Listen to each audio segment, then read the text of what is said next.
খঙীয়া শৈক্ষিক সাংস্কৃতিক উত্তৰণ কেন্দ্ৰৰ উদ্যোগত বাৰ্ষিক ক্ৰীড়া সমাৰোহ অনুষ্ঠিত হয় ২৭ জানুৱাৰী ২০২৪ তাৰিখে ২১৫ নং বৰখঙীয়া প্ৰাথমিক বিদ্যালয়ত প্ৰাৰ্থনা সভাৰে দিনটোৰ কাৰ্যসূচী আৰম্ভ হয়।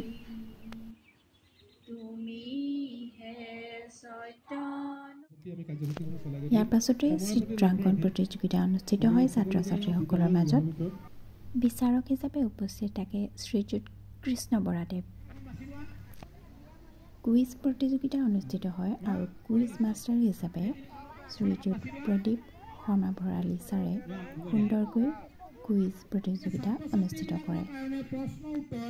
একেবাৰে সহজ হ'ব, গতিকে আপোনালোকে যাতে কোনো উত্তৰ নিদিয়ে। আমি প্ৰথমতে নকবা, এতিয়া মই যেতিয়া 1 2 3 বুলি কম চাবলৈ যাম তেতিয়া লিখিবা। তোমালোকে লিখা এতিয়া, কোনো নকবা বাহিৰৰ পৰা।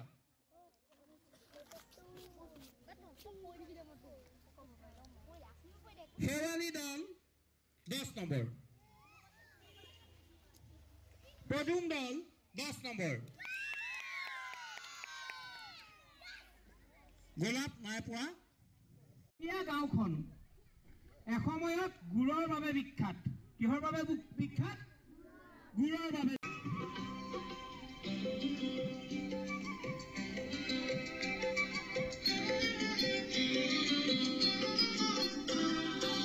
ফাইনেল স্ক'ৰবোৰ্ড যদি আমি চাওঁ, আমি দেখিম যে শেৱালি দলে 55 নম্বৰেৰে সৈতে প্ৰথম স্থান অধিকাৰ কৰিছে। সকলোৱে এটা হাত চাপৰি মাৰক।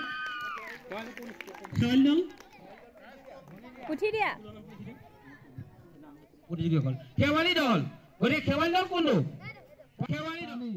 ইয়াৰ পাছতে ক্ৰমে দহবাম, অংক দৌৰ, সংগীত চকী ইত্যাদি মনোৰঞ্জকৰ খেলসমূহ অনুষ্ঠিত হয় ছাত্ৰ ছাত্ৰীসকলৰ মাজত।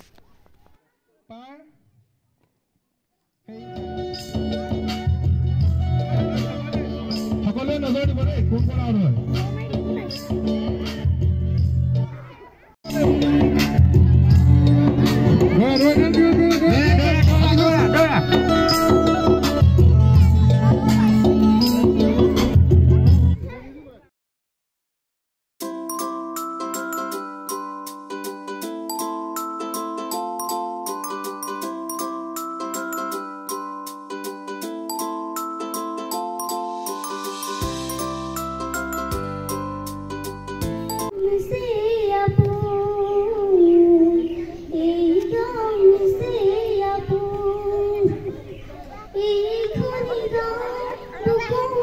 দ্বিতীয় আহা ভৈৰৱী বৰা ৬ নং টিঙিবৰা প্ৰাথমিক বিদ্যালয়।